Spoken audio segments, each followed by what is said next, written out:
Salut les copains, c'est Nicolas pour Malken Bricolvap.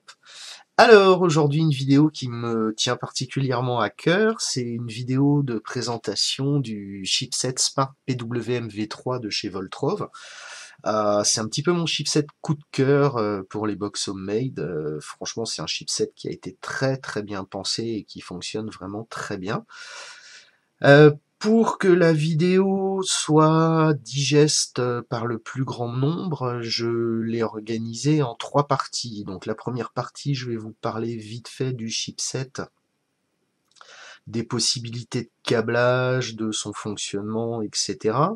La deuxième partie de la vidéo, ça sera la partie utile, j'ai envie de dire, pour le plus grand nombre, c'est-à-dire les fonctions simples du chipset, l'allumer, le verrouiller, deux, trois petits réglages simples, voilà, avec le bouton Fire. Et la troisième partie de la vidéo, ça sera la partie sur les fonctions avancées du chipset, avec quelques petites explications sur les fonctions qui méritent qu'on les détaille un petit peu. Alors, pour le test, j'ai fabriqué un boîtier, donc ceux qui regardent les autres vidéos ont déjà dû le voir une ou deux fois. Bon, je vais pas vous détailler tout le câblage, ce qu'il faut savoir c'est qu'à l'intérieur il y a deux accus, et que j'ai aussi une possibilité d'alimentation externe via une alimentation stabilisée variable. Donc je peux alimenter mon chipset avec des tensions allant de 6 à 30 volts, tout en sachant que 30 volts, il les accepte pas. Mais voilà, ça va me permettre de faire des tests aussi à différentes tensions, comme si je l'alimentais avec 2, 3, 4 accus en série. Alors je pourrais pas par contre faire de test de Fire avec la lime externe, elle a pas assez de puissance, il aurait fallu que je fasse un montage à 2 ou 3 ohms, bon ça n'avait pas grand intérêt, je ferai tous les tests de Fire à partir des accus. Alors, le chipset Smart PWM, qu'est-ce que c'est? Alors déjà, c'est un chipset PWM, c'est-à-dire c'est une vape régulée. Autrement dit, le PWM, c'est un système qui permet de hacher le courant. Je prends un exemple bête, vous lui demandez 50% et vous lui mettez 8 volts en entrée, du coup il va 50% du temps envoyer 8 volts, le reste du temps envoyer 0 volts, et la moyenne des deux fait que vous avez bien les 50% demandés, les 4 volts. Le Smart PWM fonctionne comme un PWM, mais est intelligent, c'est le côté smart de la bête, c'est-à-dire il va calculer en fonction de ce que vous lui avez donné comme tension d'entrée, c'est-à-dire si vous êtes en 2 accus, 3 accus ou 4 accus, et votre réglage. Donc je prends l'exemple bête, 2 accus à 8 volts 4, 50%, ça fait 4 volts 2. Le chipset va faire le calcul, comprendre que vous lui demandez 4 volts 2, et du coup adapter la fréquence de son PWM, donc de sa régulation, pour vous sortir 4 volts 2 en fonction des mesures que lui fera. Alors, je ne sais pas si vous voyez bien la différence. Les deux différences principales de ce mode de fonctionnement, c'est que déjà un PWM classique, au fur et à mesure que la journée passe et que vos accus se vident, la vape va diminuer légèrement en puissance. C'est logique. Au début, vous demandez 50% de 8 volts 4. En fin de journée, vous avez 3 volts 7 par accu, fait donc 7 volts 4. 50% de 7 volts 4, c'est moins que 50% de 8 volts 4. Voilà. Donc, vous montez un petit peu le potard et puis ça vous permet de terminer tranquillement. Avec ce chipset, non. Vous lui demandez une certaine valeur, il vous délivrera cette valeur tant que les accus peuvent fournir. À partir du moment où cette valeur sera supérieure à ce qu'il y a ou ce qui reste dans les accus, le chipset passera en mode méca et enverra directement le courant à votre ato jusqu'au seuil batterie basse, où là, il vous empêchera de vaper, il coupera et clignotera, mais ça on le verra dans la description plus approfondie. Deuxième différence avec un PWM classique, étant donné que ce chipset se base sur un calcul interne pour réguler sa sortie, il a une vape beaucoup plus, je mets des guillemets, beaucoup plus lisse qu'un PWM standard. Enfin, en tout cas, il aura une vape plus péchu, on va dire, à réglage équivalent de potentiomètre. Parce que bah, il va combler les trous à 0 volt en fait avec des petites impulsions ou des choses comme ça, ce qui fait qu'il régulera mieux qu'un PWM classique. Ce qui explique d'ailleurs l'impression vraiment de grosse puissance avec le Smart PWM. Pour ces petites caractéristiques, enfin ces grosses caractéristiques, j'ai envie de dire, alors c'est un chipset qui n'a pas de limite de résistance basse. Sa seule limite, c'est le volt drop que ça occasionnera sur vos accus. C'est-à-dire si vous mettez une résistance trop basse que vous essayez de vaper avec, vous pourrez vraiment aller jusqu'au seuil où vous flinguez vos accus. C'est pas le chipset qui va manger, c'est vos accus. Donc faites attention, c'est la loi d'Ohm qui s'applique pour vos accus, c'est tout ce que vous avez à savoir niveau sécurité. Donc, je veux dire, c'est vraiment très simple. Vous faites la loi d'Ohm par rapport à votre montage, vous vérifiez si ça passe avec vos accus, et vous pouvez y aller tranquillement. Alors, petit rappel de règles, c'est un PWM, c'est-à-dire il y a quand même des moments où il envoie au maximum. Dans cette histoire de régulation, je vous disais un coup à 8 volts, un coup à 0 volts. Le coup à 8 volts, on est au maximum de ce que le montage, de ce que votre montage peut faire. Donc je disais 8 volts, on est sur un montage à 1 ohm. Si vous êtes sur un montage enfin 8 volts, un montage à 1 ohm, ça fera 8 ampères. Si vous êtes à 0,1, ça fait 80 ampères. Donc ça commence à tirer un petit peu sur les accus là. Bon bah écoutez, c'est parti pour la première partie de la vidéo, la présentation plus approfondie du chipset. Déjà, le Smart PWM, c'est un chipset qui est hyper polyvalent, qui vous permet d'être alimenté donc soit en 2S, 3S ou 4S. Il accepte les LiPo, les lithium-ion, les IMR et plusieurs types de chimie. La puissance maximale de sortie va dépendre de plusieurs facteurs, principalement de la source d'alimentation. C'est-à-dire s'il voit qu'il a 14 volts, forcément en sortie, il refusera de vous envoyer plus de 14 volts.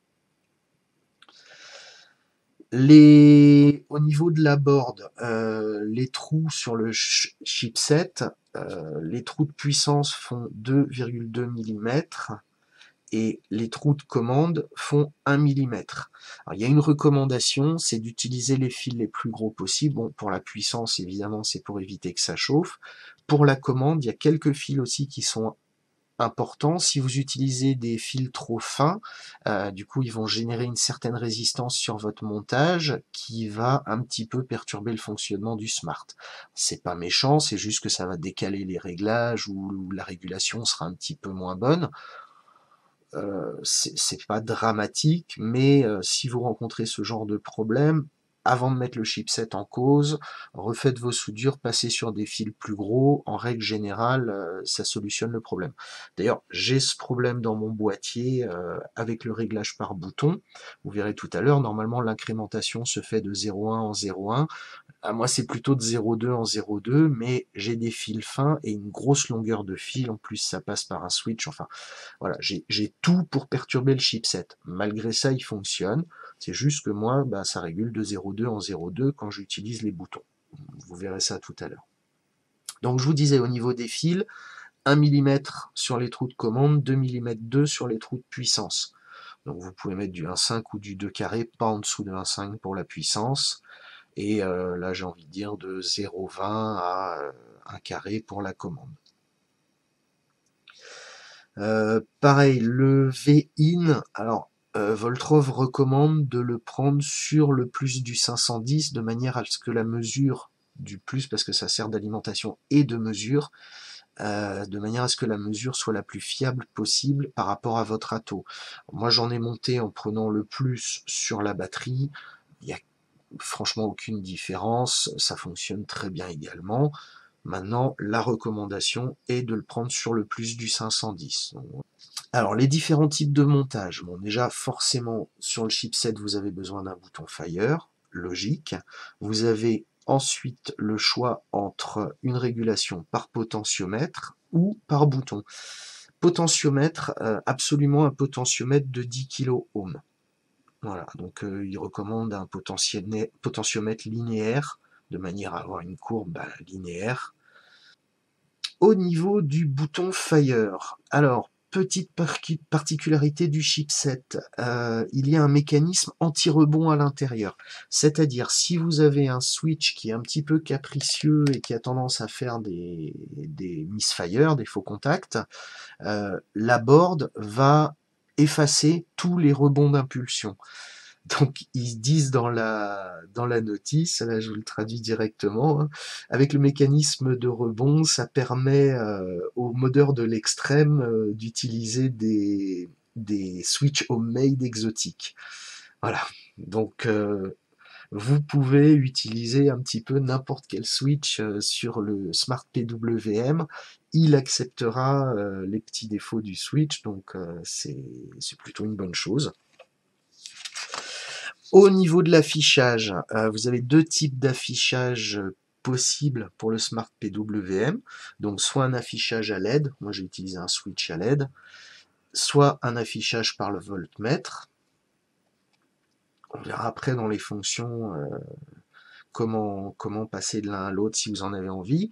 De base, de toute façon, le chipset en démarrant va sentir s'il est connecté sur une LED ou sur un voltmètre et s'adapter. Si vous avez les deux de connectés, il passera en mode voltmètre automatiquement.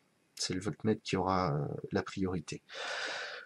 Chose que vous pouvez paramétrer aussi, ça sera un petit peu plus loin dans la vidéo. Donc je disais, une LED, la connexion de la LED, elle est vraiment toute simple, parce que le chipset intègre une résistance de 330 ohms, qui va limiter le courant de sortie à 15 mA, donc ça permet d'alimenter la plupart des LED.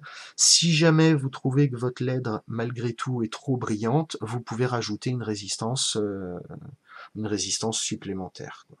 Il n'y a absolument aucun problème. Vous pouvez également vous servir du chipset pour alimenter un ruban à LED.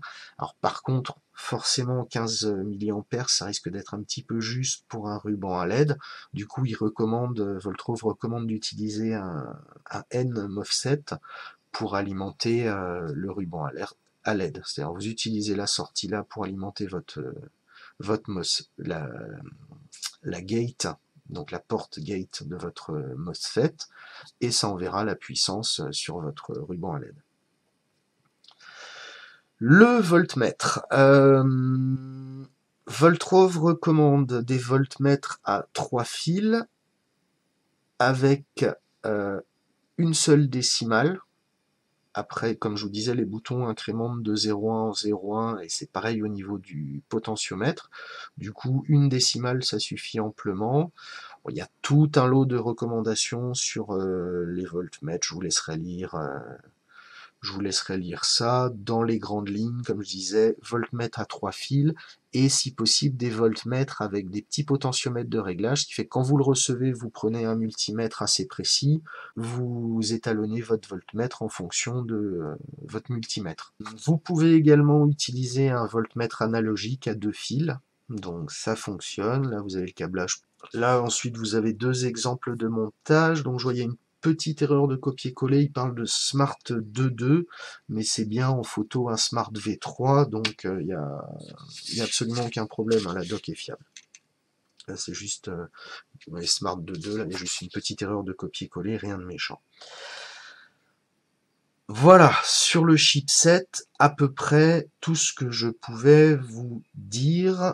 Alors, la partie présentation du chipset est terminée. Du coup, je passe sur les fonctions simples du chipset. Je vais l'utiliser en mode LED et avec un potentiomètre. Là, je règle à 8 volts comme s'il était branché avec deux accus en série, donc probablement le type de box que vous avez ou que vous aurez. Donc là, vous avez vu, la LED a clignoté 2 fois. 2 fois, c'est pour dire qu'on est en 2S. Je l'éteins. Du coup, je vais passer en 12 volts. Ah oui, je vous ai pas parlé de cet affichage-là. Ça, c'est un autre voltmètre. J'ai mis V-in, donc volt entrée. Lui, il est pris directement sur mon interrupteur inverseur, là. Donc là, deuxième démarrage, j'ai 10 volts. La LED a clignoté 3 fois. On est donc bien sur un montage 3S. Si je fais le même démarrage à 12 volts, vous voyez, j'ai encore les 3 clignotements. Je suis bien sur du 3S. Donc, le dernier, 16 volts. 1, 2, 3, 4. 4 accus en série, pas de problème. 16 volts en entrée. Tout va bien. Alors, je vous montre la même chose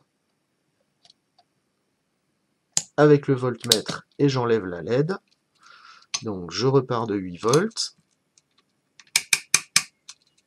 Alors, cette fonction-là, c'est la fonction, vous avez vu, c'est dès que vous allumez le chipset, il vous indiquera le type de montage, les accus que vous avez derrière. Donc là, vous voyez, il m'a marqué 2, donc je suis bien sur un montage 2 accus, tout simplement. Je l'éteins, je vais passer à 12 volts, 12 volts, 3 accus.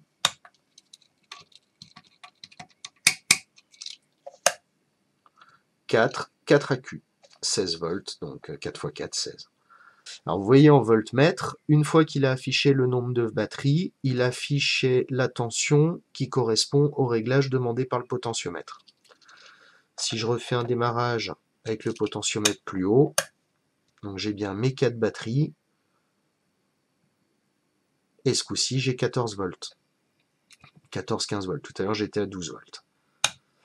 Voilà. Alors, le réglage de la tension de sortie. La tension de sortie peut être réglée, alors je vais repasser en 2S, la tension de sortie peut être réglée soit via le potentiomètre ou via des boutons. Si vous avez les boutons, voltmètre obligatoire, parce que sinon vous n'aurez pas de lecture de votre réglage, ça sera vraiment un réglage au ressenti, ça peut être un petit peu scabreux je pense. Donc bouton plus voltmètre obligatoire, sinon LED et potentiomètre, ça suffit amplement pour faire fonctionner ce chipset et avoir les données d'utilisation intéressantes. Voilà, donc là je passe en mode accu. Si je mets le potentiomètre à 0, voilà, là je suis à 3 volts. Si je mets le potentiomètre à 100%, je suis à 8 volts, c'est beaucoup trop pour mon coil. Voilà, 50%. Vous voyez, la réactivité du chipset est vraiment très bonne. Donc pendant qu'il est allumé, vous avez vu, si je joue avec le potentiomètre, ça fait varier la tension de sortie directement. Donc si vous avez potentiomètre plus affichage volt, vous voyez vraiment à combien vous vapez. J'ai failli oublier de vous présenter le mode de réglage par bouton. Alors, en mode bouton, donc là j'ai désactivé mon potentiomètre, j'ai mis le voltmètre et pas la LED. Donc, je démarre ma box. Donc 2 accus, 3 volts 5 en sortie. Si j'appuie sur le bouton, vous voyez 3 volts 6, 3 volts 8, 3 volts. Alors, normalement ça monte de 0,1 0,1. Comme je disais, moi j'ai trop de longueur de fil et des fils probablement un peu trop fins. Du coup, voilà, par moment, ça incrémente de 0,1, 0,2, GD. Voilà, là, ça monte pas mal de 0,1 en 0,1. Normalement, ça doit faire ça tout le temps. Si jamais ça vous fait ça sur un mode, c'est mettez des fils plus gros, refaites vos soudures, vérifiez vos switches, et normalement, ça passera. Si vous restez appuyé, vous voyez, ça descend beaucoup plus vite, ou ça monte beaucoup plus vite. Donc là, 4 volts. Si je reste appuyé, je vais mettre à fond.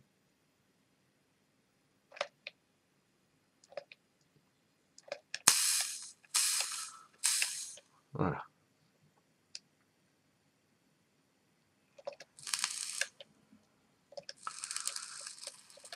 Franchement, ça fonctionne très bien.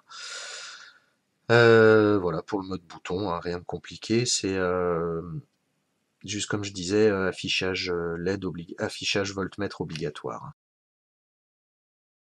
Fonction de base, je vais mettre à 20%, fonction de base, je fais fire, ça fonctionne. il n'y a pas de problème. Si j'appuie 2 fois sur le bouton de chauffe, ça va me donner la tension restante dans mes accus. 1, 2, vous voyez, il a clignoté, il me met 4. En fait, 4, ça correspond à 4 paliers de 20%, c'est-à-dire je suis à 80% de charge. On va refaire la même chose en enlevant le voltmètre et en passant sur LED. Donc j'ai bien mes deux accus au démarrage, j'ai mes 8 volts, ça fonctionne. 1, 2, vous voyez, ça a clignoté 4 fois. 2, 3, 4. 4 fois, 4 paliers de 20%, je suis approximativement à 80% de charge sur mes accus. Du coup, si ça clignote 2 fois, ben c'est 40%, 3 fois 60%, etc. Si vous avez la doc, il y a un petit tableau. Pour l'affichage volt, c'est pareil, c'est-à-dire il va vous afficher, comme pour le nombre d'accus, 1, 2, 3, 4, 5, et ensuite il faut multiplier par 20%. Donc n'allez pas penser que c'est 1 volt, 2 volts, 3 volts. Vous pouvez également verrouiller la tension de sortie. Alors ça, c'est une fonction qui est intéressante. Voilà, donc là j'ai 4 volts 8 en sortie. On va prendre le cas extrême. Je me mets à 0, ça donne du 3 volts. J'appuie 3 fois. 1, 2, 3. Vous voyez, ça a clignoté 3 fois. Donc c'est pour me dire qu'il a bien reçu l'instruction. Je laisse s'éteindre, je fais fire, j'ai mes 3 volts. Je passe à 50%, j'ai toujours 3 volts. 100%, toujours 3 volts. Je vais baisser un peu, je refais 1, 2, 3. Ça reclignote 3 fois, et là vous voyez, j'ai bien 6 volts 5 qui correspondent à mes 50%. Et c'est effectivement plus péchu. Et là, je retrouve mon réglage. Enfin, ma possibilité de réglage. Quand votre batterie arrivera en niveau faible, quand vous vaperez, en fait, la LED ou votre voltmètre vous montreront, vous indiqueront que vous approchez de la fin avant de se bloquer définitivement. Donc, en cas de batterie faible, quand vous vapez, votre LED va clignoter un petit peu à chaque barre. Et s'il y a un voltmètre, il vous affichera un 0 pendant que vous êtes en train de vaper. Alors, vous pouvez également allumer et éteindre votre mode en 4 clics. Donc, 1, 2, 3, 4. Ça clignote 4 fois. Et là, vous voyez, le mode est éteint. J'appuie, ça affiche, mais ça ne va pas. Donc, 1, 2, 3, 4. Il est rallumé, ça fonctionne. Du coup, vérification des tensions de batterie. J'éteins mon mode. Alors, les fonctions dont je vais vous parler maintenant, il faut que le mode soit verrouillé pour que ça fonctionne. Donc, le mode est éteint. J'appuie une fois. Il m'indique la tension restante dans mes accus. Vous voyez, j'ai une petite différence entre les deux voltmètres.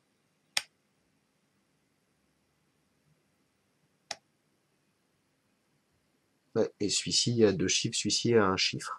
Mais bon, du coup, j'aurais plus tendance à croire celui-là. C'est pas grave. Si vous appuyez sur le bouton haut,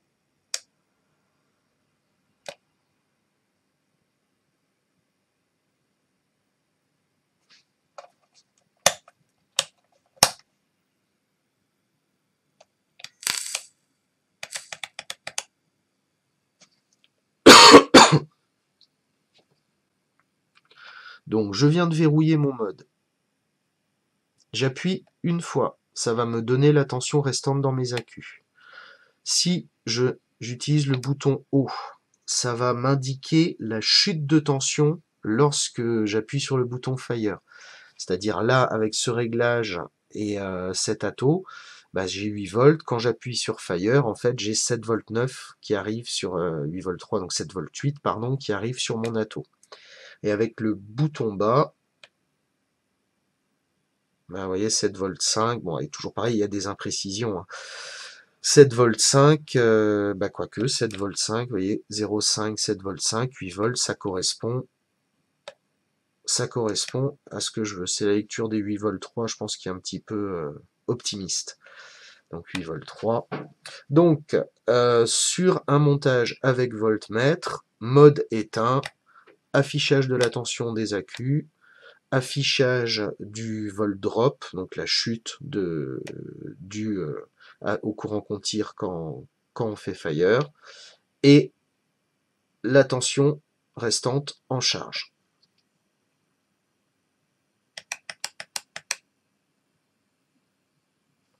Si vous êtes sur un montage sans voltmètre, forcément vous n'avez pas les boutons, vous ne pouvez pas appeler les informations de chute de tension ou de tension de charge. Petite chose concernant ce chipset, donc c'est la coupure en fin de batterie, j'en ai parlé un petit peu avant. En fonction du type d'alimentation, donc de S3, S4S, le chipset coupera différents seuils, donc 3 volts 4 sur des accus standards, donc ça correspond à 3 volts 2 par accu. Il vous préviendra un petit peu avant en faisant des clignotements rapides sur la LED ou affichage d'un 0 sur le voltmètre quand vous vapez. Et quand il atteindra le seuil de coupure, si vous faites fire, vous verrez juste la LED clignoter, c'est tout. Pour info, le chipset consomme forcément un petit peu de courant électrique, même quand vous n'utilisez pas votre mode. Du coup, il est recommandé quand même d'enlever les accus, au moins un accu, d'enlever les accus, pardon, pour un stockage longue durée. Ça évitera que vos accus se vident petit à petit à cause de la consommation interne du chipset sur une longue période. Voilà, le tour des réglages de base a été fait, on va partir maintenant sur les réglages avancés. Alors comme j'ai expliqué en début de vidéo, si vous connectez un voltmètre ou une LED, le chipset va automatiquement détecter ce qu'il y a de connecté dessus. Vous pouvez forcer un affichage ou l'autre. Donc, je passe en potentiomètre volt LED. Je réinitialise le chipset, donc là il démarre, il me dit bien qu'il y a 2 accus. Vous noterez que la LED n'a pas clignoté, c'est-à-dire il favorise l'affichage voltmètre, qui est plus complet, donc c'est logique. Donc là ça fonctionne. Première étape pour accéder au réglage avancé, il faut verrouiller la carte. 1, 2, 3, 4. Donc je suis bien verrouillé. J'appuie 8 fois. Voilà, ça clignote. Ensuite, si j'appuie une fois, je lui dis que je veux une détection automatique. 2 fois, vous voyez, là il a clignoté 2 fois, je lui dis que je veux un affichage LED. 3 fois, je veux un affichage voltmètre. Une fois, détection automatique, donc là il attend de faire une détection pour réafficher l'un ou l'autre. Donc ce que je vais faire, je vais le mettre en LED. Vous voyez, il a clignoté 2 fois, LED forcé, et il faut que j'appuie 4 fois pour quitter le réglage, valider et quitter le réglage. 1, 2, 3, 4. Du coup, vous voyez, là, quand je vape, le voltmètre affiche 0, il est désactivé, et j'ai bien la LED. Si je demande, par exemple, voilà, j'ai demandé la tension restante, elle m'a fait 4 pulsions de LED, donc 80%. Et le voltmètre est bien resté à 0. Donc, je rééteins le mode. 1, 2, 3, 4. 1, 2, 3, 4, 5, 6, 7, 8. Là, je vais lui demander le voltmètre. 1, 2, 3. Tac. Je valide avec 4 clics. Voilà, donc là j'ai rallumé mon mode et je suis bien en mode voltmètre.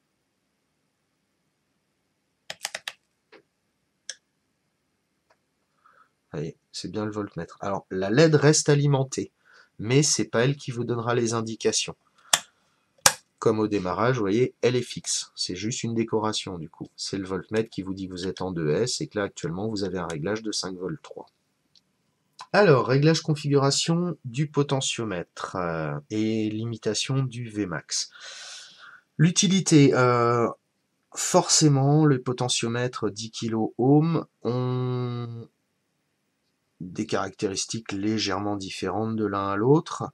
Ce qui se passe, c'est que en plus on rajoute des fils, des soudures, etc.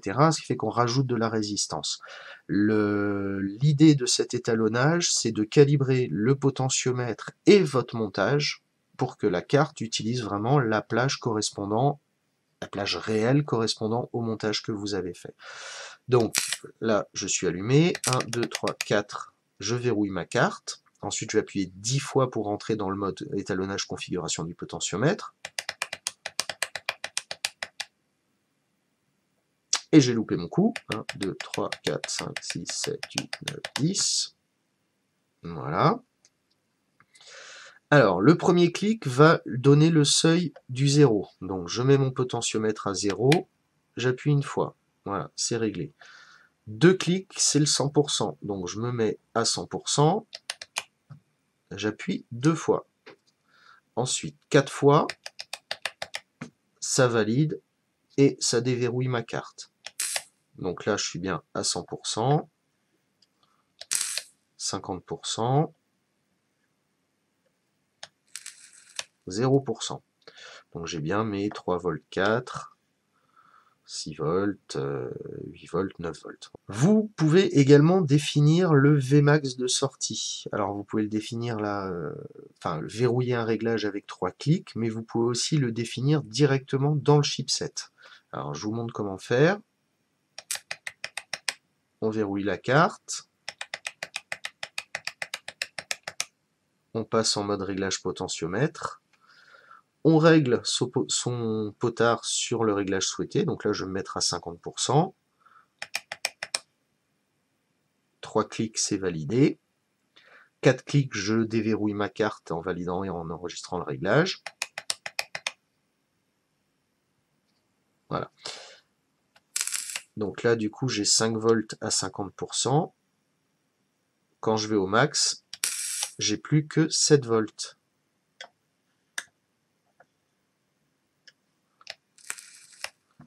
Là, j'ai toujours mes 3 volts 4 à 0.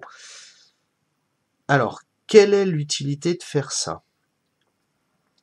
Ça vous permet d'avoir un réglage plus fin du potentiomètre. C'est-à-dire, en considérant que votre potentiomètre va de 0 à 8 volts. Ça veut dire que chaque graduation correspond à 0,8 volts. Si vous mettez un Vmax à 4 volts, chaque graduation correspondra à 0,4 volts. Ce qui fait que vous aurez un réglage beaucoup plus fin. Donc il y a très peu de gens qui vont aller vaper au-dessus de 6 volts, ou enfin déjà il faut les montages qui encaissent. Il n'y a pas beaucoup de gens qui vapent en stacké à 8 volts quand même. C'est rare qu'on dépasse, ouais c'est ça, déjà même envoyé à 4 volts, je trouve que c'est pas mal. Donc vous pouvez limiter le Vmax de votre chipset. Ça vous donne un réglage plus fin et ça vous assure, même sur un oubli à 100%, de pas partir trop loin dans un réglage. Donc ça, c'est vraiment une fonction que je trouve, moi, très très sympa. Si vous voulez annuler ça, on éteint la carte.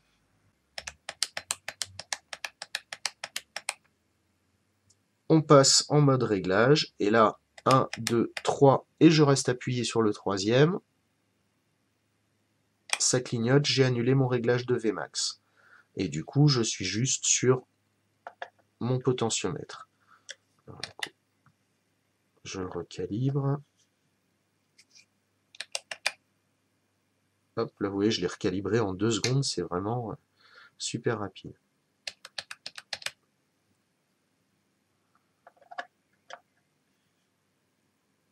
Voilà, là, je retrouve bien toute ma plage de réglage. 3 volts 2, 6 volts, 8 volts, 9 volts. Bon. Si vous voulez, par exemple, être sûr d'être à 4 volts 2 au max, vous trouvez le réglage qui va bien, vous laissez le potentiomètre dans cette position, vous passez en mode réglage potentiomètre, vous enregistrez le potard dans la position avec 3 clics et c'est parti. Le dernier petit paramètre, c'est la réinitialisation générale de la carte. Il suffit pour ça de verrouiller la carte et d'appuyer 12 fois sur le bouton de chauffe. Et je crois que je n'ai jamais encore testé celui-là. Donc là, ma carte est allumée. 1, 2, 3, 4. 1, 2, 3, 4, 5, 6, 7, 8, 9, 10, 11, 12.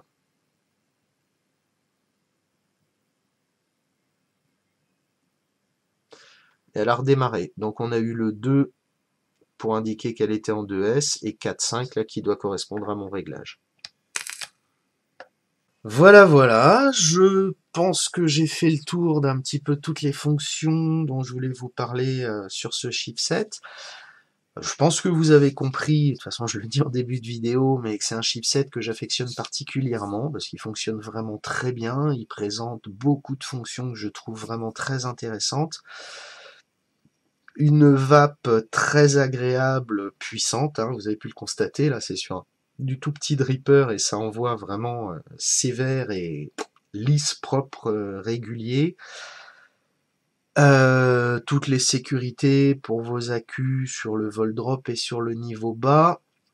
Toutefois, j'en reviens à ce que j'ai dit quand même en début de vidéo, enfin un moment dans la vidéo, la seule vraie sécurité dans la vape, et ça c'est valable pour tous les modes électro, pas électro, la seule vraie sécurité, c'est vous.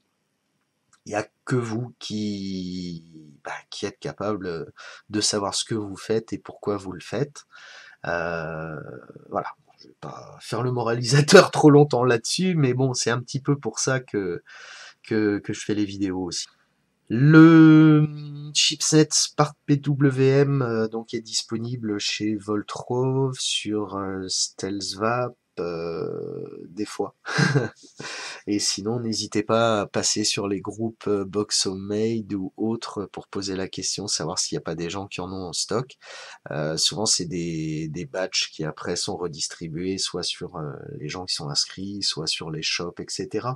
Donc, puis bon, comme c'est un chipset qui en plus a le vent en poupe et qui n'est pas fabriqué en grosse série, des fois il est un petit peu compliqué à trouver, donc n'hésitez pas à en réserver si vous en voyez passer ou à vous en prendre un si vous avez l'intention de faire une box. Voilà, c'est pas tout le temps disponible non plus. Écoutez, je ne sais pas combien de temps dure cette vidéo, mais je pense que ça doit faire bonne demi-heure, si ce n'est plus.